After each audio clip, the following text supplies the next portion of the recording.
Bapak Ibu yang dikasih Tuhan, kerajaan Roma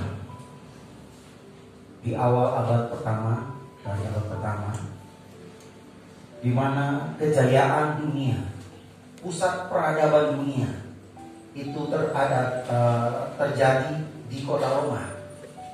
Sehingga ada sebuah semboyan yang sangat terkenal, yaitu Pax Romana, artinya perdamaian dunia. Itu terjadi di kota Roma. Mengapa? Karena Roma saat itu menaklukkan Yunani. Kerajaan Yunani kerajaan yang sangat besar, koalisinya sangat banyak. Bapak Ibu biasa kalau nonton Hero of Troy, nonton film Hercules, itu sebenarnya gambaran dari kejayaan Yunani. Tapi kemudian abad pertama, di mana mulai dari Tuhan Yesus lahir itu, Roma itu sudah mengalami kejayaan yang luar biasa, di mana Yunani ditaklukkan oleh Roma. Pasukan Romawi adalah pasukan yang sangat disegani saat itu. Pasukan Romawi adalah pasukan yang sangat terkenal bengis, dan Yunani dengan kekuatan militer yang hebat dapat ditaklukkan.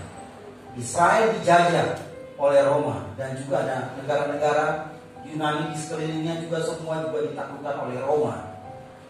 Dan menarik Bapak Ibu, di puncak kejayaan dunia, perdamaian dunia yang diciptakan di Roma, kita tahu bahwa Tuhan Yesus ada di tengah-tengah dunia. Tuhan Yesus lahir, kemudian Tuhan Yesus memberitakan firman, dan seterusnya sampai pada puncaknya, di mana Tuhan Yesus harus mati di atas kayu salib. Salib adalah salah satu bentuk penghukuman dari kekaisaran Romawi yang sangat kejam, di mana hukuman salib itu diberikan kepada penjahat yang layak mendapatkan hukuman mati. Dan bagi mereka yang layak mendapatkan hukuman mati di atas kayu salib, semua masyarakat menganggap orang itu sebagai orang yang dikutuk oleh Allah. Terlalu jahat hidupnya, dan dia layak untuk mendapatkan hukuman mati dengan cara disalibkan. Dan sangat mengerikan Bapak Ibu, di mana kita tahu di salib itu, sebelum sampai ke salib itu harus mengalami penganiayaan yang luar biasa. Tuhan Yesus dicambuk, dan cambukannya itu bukan cambukan biasa. Itu di mata rantainya itu untuk cambukannya itu semacam tulang. Yang kalau kena tancapan daging ditarik itu, dagingnya itu lepas dari badannya, dicambuk. Kemudian dimangkotai dengan duri, waktu ditancapkan begini, darah itu mengalir. Bapak Ibu, Yesaya mengatakan bahwa sampai wajahnya itu tidak bisa dikenal lagi. Tidak ada yang bisa mengenal wajahnya. Karena apa? Penuh dengan lumuran darah, badannya hancur. Dan puncaknya Tuhan Yesus berada di atas kayu salib, dipaku, dan harus tergantung pada paku itu. Dan kakinya bukan tegak untuk bisa menahan beban berat badan, tapi lututnya itu ditekukan, sehingga dia tidak bisa menahan beban berat badan, dan dia harus tergantung di atas paku itu. Itu sangat luar biasa penderitaan yang dialami oleh Tuhan Yesus. Dan Alkitab mencatat, mari kita buka di dalam Galatia pasal 3.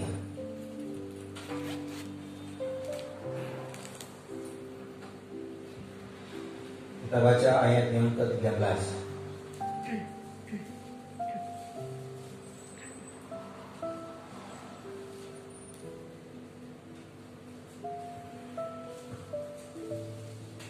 Firman Tuhan berkata, sama-sama kita baca ayat 13. Hitungan ketiga, 2, 3.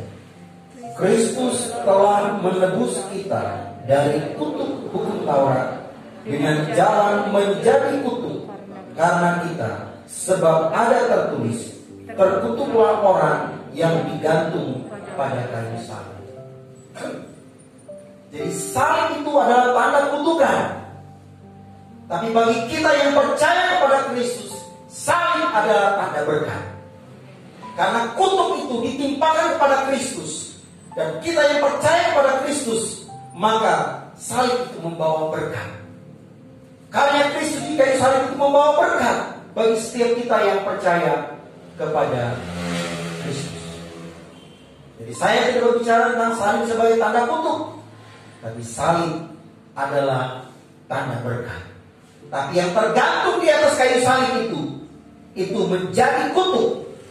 Orang yang tergantung di atas kayu salib itu menanggung kutuk dosa yang olehnya kita yang harusnya tergantung di kayu salib, yang harusnya mengalami kematian dengan cara yang mengerikan, itu ditimpakan kepada Kristus. Bapa tidak menyayangkan anaknya yang tidak bersalah, yang ia kasih, ia berikan bukan kepada orang baik, tetapi ia berikan kepada orang yang jahat, kepada musuhnya karena dosa. Dan Yesus yang tidak berbuat salah dijadikan bersalah, dituduhkan kesalahan padanya, dan harus menjadi terkutuk dengan tergantung di atas kayu salib. Mengapa Tuhan Yesus harus disalibkan? Mengapa harus dengan cara disalib? Apakah tidak ada cara yang lain? Bapak Ibu yang dikasihi Tuhan, kalau kita membaca di dalam ayat-ayat sebelumnya, Kejadian pasal Galatia pasal 3 ini, mulai dari ayat 1 kita baca sampai ayat ke-14, kita akan mengerti bahwa ketika manusia pertama, Adam dan Hawa, jatuh ke dalam dosa, Kejadian 3, maka Paulus dalam Roma pasal 6 ayat 23 berkata, upah dosa ialah maut. Roma 3 ayat 23, 6 ayat 23.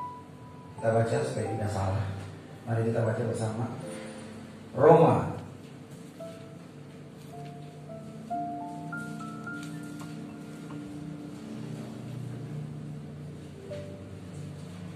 Roma 6 ayat 23. Sebab upah dosa ialah maut, tetapi karunia Allah ialah hidup yang kekal dalam Kristus Yesus Tuhan kita. Ketika manusia pertama kali jatuh dalam dosa, maka upah dari dosa itu adalah maut, kebinasaan, kematian. Tuhan sudah memberikan larangan. Tuhan berkata, jangan kamu mendekat pohon itu, jangan kamu memakan dari buah dari pohon yang ada di tengah-tengah taman, karena ketika kamu memakannya, kamu pasti mati. Sudah ada konsep kematian yang sudah disampaikan oleh Allah kepada manusia pertama. Tapi manusia tidak taat, mengambil buah itu, maka karena dirayu oleh si ular tua itu, maka dikatakan upah dosa ialah maut. Semua orang dikandung, kata pemazmur, di dalam dosa. Ada dosa turunan, dan kalau itu tidak diselesaikan, dia pasti akan mengalami kebinasaan. Makanya ada yang bertanya, kalau bayi itu mati itu kira-kira masuk surga atau tidak? Jawabannya sederhana, yaitu tidak ada jawabannya, karena tidak ditulis di Alkitab. Jadi kita nggak bisa menentukan siapa yang berhak selamat dan tidak, termasuk bayi. Pemazmur berkata, dalam kandungan ibuku aku sudah dikandung dalam dosa. Walaupun manusia belum bisa berbuat apapun, tapi dia sudah dikandung dalam dosa. Urusan selamat dan tidaknya bukan urusan kita, itu urusan Tuhan dalam kedaulatannya. Pesannya adalah bahwa kita semua karena dosa harus mati, harus binasa, dan manusia tidak memiliki jalan untuk pendamaian, berdamai dengan Allah karena dosa. Dalam perjanjian lama, Allah sendiri memberikan cara atau jalan, yaitu dengan memberikan apa? Hukum Taurat. Tapi hukum Taurat tidak menyelamatkan manusia. Manusia kalau taat kepada hukum Taurat, tidak bercacat celah, maka dia pasti selamat, karena dia mentaati hukum-hukumnya, hukum Tuhan. Tapi fakta membuktikan bahwa tidak ada seorang pun manusia, bahkan nabi sekalipun, yang tidak luput dari yang namanya kesalahan.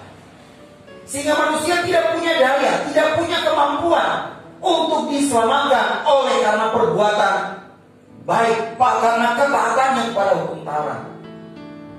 Sebab itu Paulus menjelaskan bahwa kita diselamatkan hanya karena iman kepada Yesus Kristus yang tersalib. Dan kita tidak ada lagi hidup di bawah kuasa hukum Taurat. Karena kalau kita masih mencari kebenaran dengan melakukan Taurat, kata Paulus, kita lepas dari kasih karunia, kita lepas dari Kristus. Apa artinya?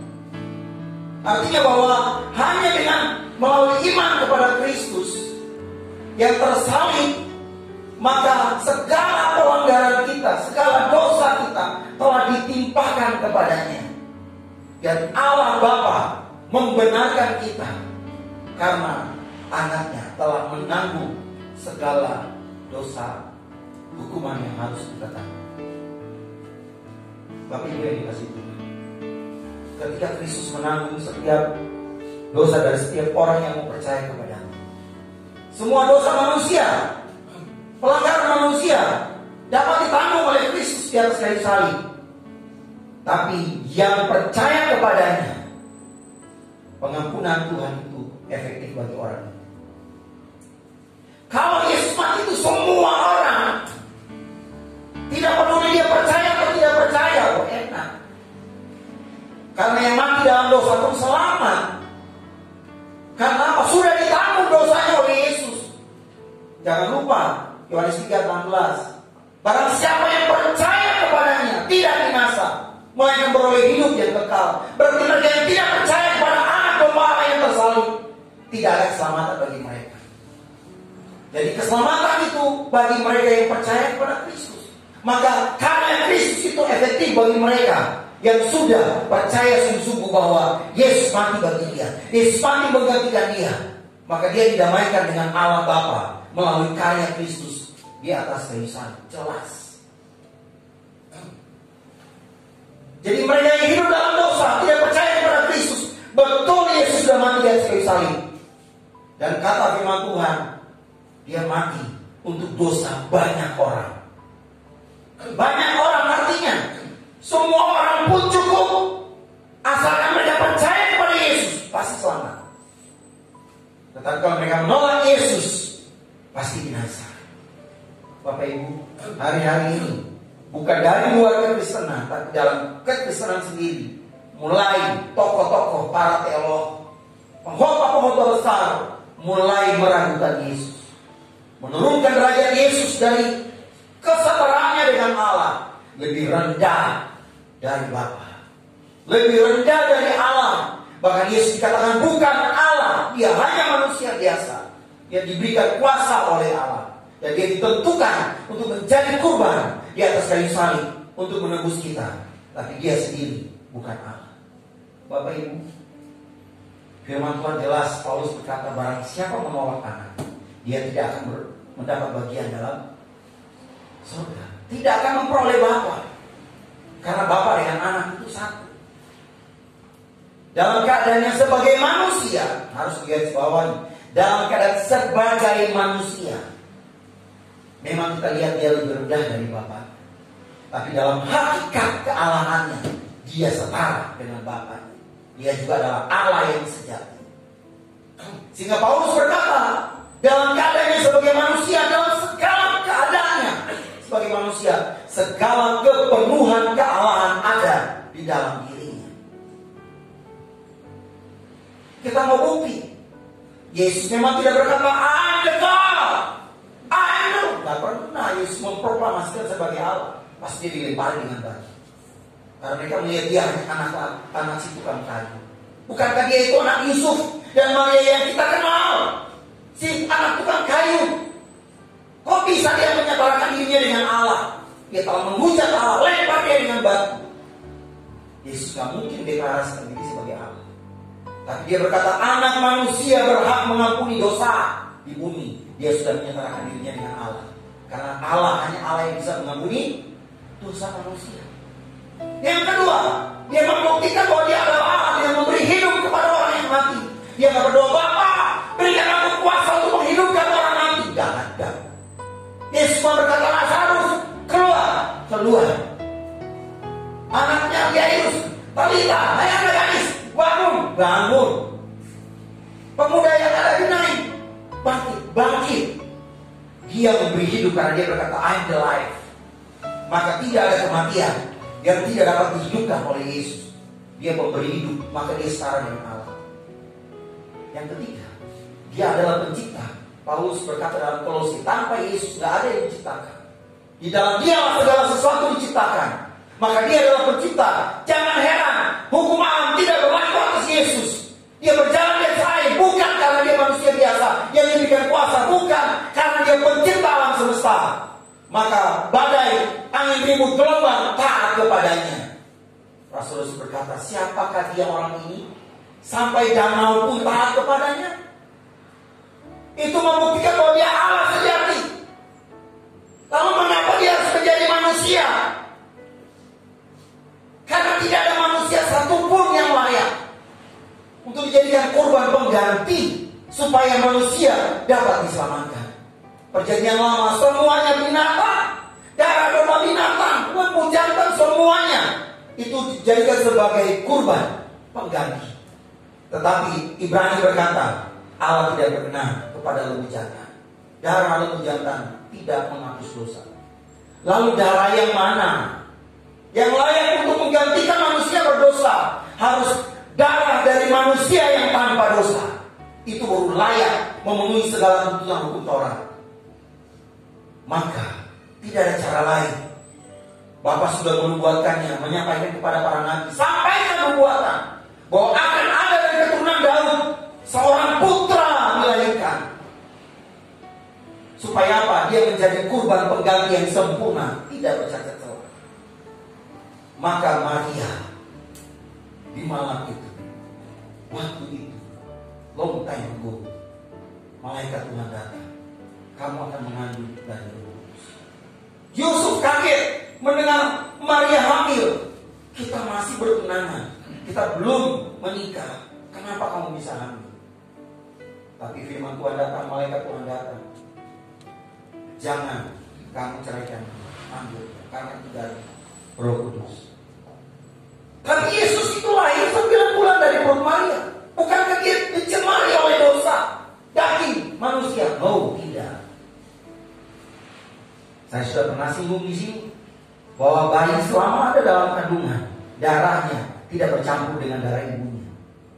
Karena kehidupan mulai dari kalau dalam manusia biasa itu sperma itu hidup membuahi sel telur. Tapi benih Yesus bukan karena ada perjumpaan sel telur dengan sperma, tetapi benih itu langsung diberikan oleh Roh Kudus dalam kandungan, sudah hidup dan kemudian memijak tumbuh dalam rahim manusia, tapi darahnya tidak bercampur dengan darah Maria. Nadinya tidak bercampur dengan perempuan, karena darah perempuan itu hanya sampai membungkusnya di plasenta, tidak sampai pada bayinya, sehingga darah Kristus tidak bercampur dengan darah Maria, sehingga dia betul-betul tidak mewarisi sifat dari daging, sifat dari dosa. Tapi dia harus masuk dalam daging yang lemah, merasakan kesakitan, merasakan kelemahan manusia. Dia menjadi daging. Maka dia manusia 100%. Dia manusia sejati. Bisa nangis, bisa rasa lapar, bisa haus, bisa merasa penderitaan yang luar biasa. Semua itu dia rasakan. Tetapi jangan lupa, hakikat kealahannya itu, bahwa dia tetap Allah yang setara dengan Bapa. Dia juga adalah pencipta. Bagaimana mungkin? Lalu kemudian karena dia menjadi manusia, lalu dikatakan Bapa telah membunuh dia 2 kali. Yang pertama kali adalah ketika dia menjadi manusia, maka memori masa lampaunya sebagai Allah dihapus. Dia dijadikan sama seperti manusia, dia tidak mengingat lagi pra-eksistensinya sebagai Allah sejati, lupa semuanya, hanya jadi manusia biasa. Bapak Ibu keliru. Dalam hakikat kealahannya, dia tetap maha tahu, maha hadir. Tapi dalam keadaannya sebagai manusia, gak mungkin dia menyatakan diri dalam wujudnya sebagai Allah. Gak mungkin. Harus sebagai manusia. sehingga dia dapat memenuhi tugasnya sampai pada karya di kayu salib. Dan Alkitab sudah berkata bahwa orang-orang Farisi, ahli-ahli Taurat, mereka itu bukan orang bodoh. Ahli-ahli Taurat itu mereka sangat paham dengan Taurat. Bahkan mereka tidak bercacat dalam melakukan Taurat seperti Paulus. Aku tidak bercacat melakukan hukum-hukum Taurat. Kurang apa mereka beribadah kepada Tuhan. Tapi firman Tuhan datang melalui para nabi bahwa orang-orang itu punya mata tapi tidak bisa melihat, punya telinga tapi tidak bisa dengar, punya pikiran tapi tidak bisa mengerti kebenaran, walaupun mereka ahli dalam Taurat. Karena sekiranya mereka mengenal siapa Dia yang mereka salibkan, kalau mereka betul-betul mengenal Yesus yang adalah Allah menjadi manusia, maka tidak ada penyaliban di atas kayu salib. Firman Allah tidak mungkin digenapi, nubuatan para nabi tidak akan digenapi, dan Allah adalah pembohong. Tapi karena Allah sudah berfirman melalui para nabi, maka Allah pasti akan menggenapi apa yang Dia firmankan. Maka Yesus tergantung di atas kayu salib mati karena alasan yang jelas, karena tidak ada jalan untuk kita didamaikan dengan Allah. Tidak ada korban pengganti apapun yang bisa membuat kita itu Allah mau berdamai dengan kita. Tidak ada. Tidak ada korban apapun yang olehnya manusia berdosa dapat diselamatkan. Tidak ada. Maka Allah sebagai pihak yang kuat, yang telah melakukan perjanjian dengan Abraham, mulai dari Kejadian 3, Allah sudah mencari manusia. Allah berinisiatif mencari manusia. Kemudian ada janji bahwa dari keturunan perempuan iblis ini akan dihancurkan. Kemudian terus sampai kepada Allah memilih satu bangsa melalui Abraham. Ada janji berkat. Lalu melalui Israel, Daud, dan dari keturunan Daud Yesus lahir. Semua itu ada dalam God's plan, rencana Allah yang kalian tidak dapat kita paham, yang tidak dapat kita selami. Dari kejadian sampai hari ini, Bapak Ibu, ada benang merah yang tidak terputus. Maka karya Kristus di atas kayu salib itu adalah tanda berkat. Oleh karena kematian Kristus di atas kayu salib, maka kita yang beriman, kita yang percaya kepada Kristus, kita beroleh hidup yang kekal. Itulah tanda kasih Allah. Itulah tanda berkat Allah yang besar yang Allah berikan kepada manusia.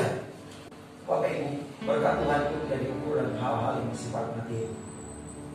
Tapi berkat Tuhan terbesar dalam hidup kita adalah keselamatan yang Tuhan karuniakan di dalam dan melalui Kristus, anaknya yang Dia kasih, yang Dia berikan. Oleh karena itu, sebagai orang-orang yang sudah menerima keselamatan karena iman kepada Kristus, maka kita tidak ada alasan untuk tidak hidup taat akan Tuhan, taat melakukan firman Allah, hidup sungguh-sungguh dalam kebenaran. Mengapa? Karena keselamatan itu harus kita kerjakan. Keselamatan itu harus kita pelihara. Ketika kita jatuh, Roh Kudus akan insafkan kita. Ketika kita diinsafkan akan dosa, bertobat dan berbalik. Karena apa? Di saat itulah pengampunan Tuhan terjadi. Pengampunan Tuhan itu terus terjadi dalam kehidupan kita tatkala kita diinsafkan oleh Roh Kudus akan dosa dan pelanggaran kita. 1 Yohanes 1:9 berkata bahwa jika kamu mengaku dosamu, maka Dia adalah setia dan adil. Ia akan mengampuni segala dosamu dan menyucikan kamu dari segala kejahatan. Jadi Bapak Ibu, walaupun kita sudah di dalam Kristus, kita masih tetap punya kelemahan. Darah dan daging itu masih ada tabiat dosa. Sebab itu seringkali kita jatuh dalam dosa karena kita sadar, karena kita tidak sadar, karena kita tidak berdaya. Dalam situasi yang terjepit, kita harus berbohong. Kita harus tidak berkata jujur karena ada sesuatu hal yang mendesak yang memang kita takut, dan kita secara sadar kita berbohong, dosa. Tapi ada juga dosa yang kita lakukan tanpa kita sadar. Ya, tanpa kita sadari kita mengunjungi sesuatu yang punya orang lain, tanpa kita sadari kita tergoda untuk mengambil sesuatu yang bukan milik kita, tergoda untuk melakukan hal yang menyimpang. Itu manusia, itu dan. Tetapi dalam kita ada Roh Tuhan. Jangan selalu bilang, jangan, itu bukan, tidak boleh, jangan, tidak boleh, jangan. Roh Kudus itu yang akan menolong kita. Dialah Parakletos, dia mendampingi kita. Dia menolong kita bagaimana kita harus hidup dalam kebenaran. Roh Kudus yang akan insafkan kita akan dosa. Sehingga ketika kita dengar firman, kita ditegur. Roh Kudus ingat kamu buat salah, ingat kamu buat dosa, ingat kamu buat dosa. Maka di saat kita diinsafkan, kita berdoa. Kita katakan, Tuhan ampuni saya. Tuhan ampuni saya. Saya lupa, saya tidak berdaya. Tuhan ampuni saya. Salib adalah tanda berkat bagi kita, orang-orang yang percaya. Tanpa salib, tidak ada kita seorang pun yang akan dinamaikan dengan Allah Bapa di surga. Tanpa salib, tidak akan ada pengampunan dosa dan keselamatan yang diberikan bagi kita. Inilah berkat Tuhan. Dan ketika Bapak Ibu masuk dalam perjamuan Tuhan yang kudus, ketika Bapak Ibu mengambil roti, mengambil cawan, Bapak Ibu mengingat, firman Tuhan katakan mengingat. Ingat bahwa karya Kristus di atas kayu salib itu suatu karya yang tidak mudah.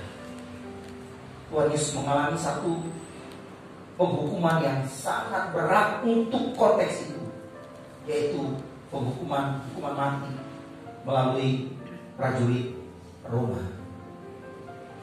Harus mengalami hukuman yang sangat berat. Dan itu sudah Tuhan Yesus lakukan. Buat siapa? Buat Bapak Ibu dan saya. Jadi kalau kita tidak menghargai korban Kristus yang kayu salib, sama yang kita tidak menghargai kasih Bapa, keselamatan yang Tuhan anugerahkan kepada kita tidak hargai. Tapi kalau kita sungguh-sungguh menghargai kasih Bapa, kita menghargai anugerah yang Tuhan berikan bagi kita, karena kita percaya kepada Kristus, maka kita harus sungguh-sungguh hidup takut akan Tuhan. Kita sungguh-sungguh hidup sesuai dengan firman Tuhan. Kita hidup dalam kebenaran. Kita hidup dalam kekudusan. Apa saja yang kita lakukan, kita lakukan dalam kebenaran. Kita lakukan dalam kekudusan. Karena firman Tuhan berkata, tidak ada seorang pun yang akan melihat Allah, tidak akan berjumpa dengan Allah, tidak akan bersekutu dengan Allah tanpa kekudusan. Dan proses pengudusan itu terjadi sampai hari di mana sebelum kita menutup mata.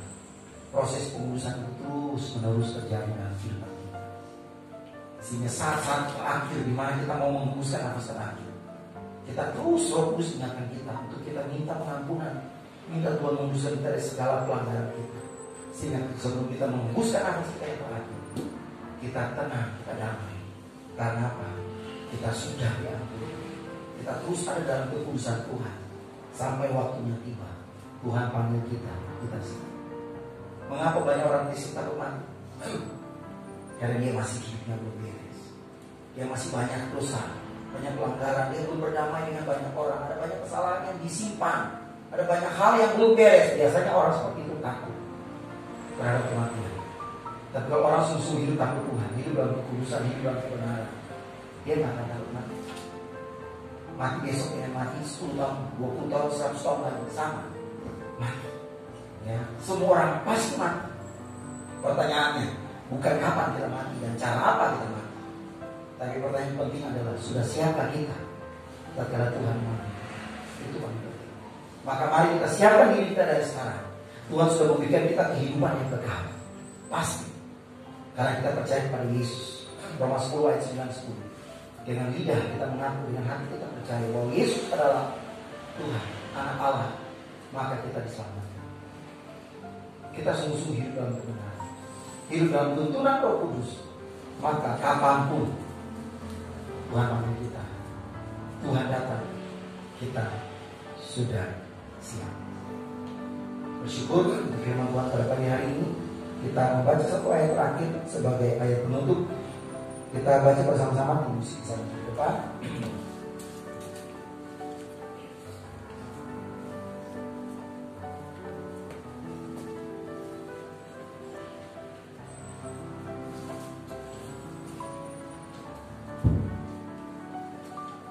Kita baca ayat 14 dari Galatia pasal 3. Ayat yang ke-14. Kita baca bersama-sama dengan 3, 2, 3. Yesus Kristus telah membuat ini supaya di dalam Dia berkat Abraham sampai kepada bangsa-bangsa lain. Sehingga oleh iman kita menerima roh yang telah dijanjikan. Saya membaca dalam versi firman Allah yang hidup. Sekarang Allah juga dapat memberkati orang-orang bukan Yahudi dengan berkat yang sama seperti yang dijanjikannya kepada Abraham. Dan dengan iman kita semua sebagai orang Kristen dapat memiliki Roh Kudus yang telah dijanjikan. Yesus telah membuat ini. Maksudnya apa? Telah mati di atas kayu salib, menebus kita. Tuhan sudah melakukan itu. Ya, supaya apa? Berkat Abraham itu menjadi milik kita semua. Kita akan masuk menikmati janji Allah bagi Abraham dan bagi orang-orang yang percaya pada Kristus. Berkat yang terbesar adalah kita memiliki tempat di surga. Amin.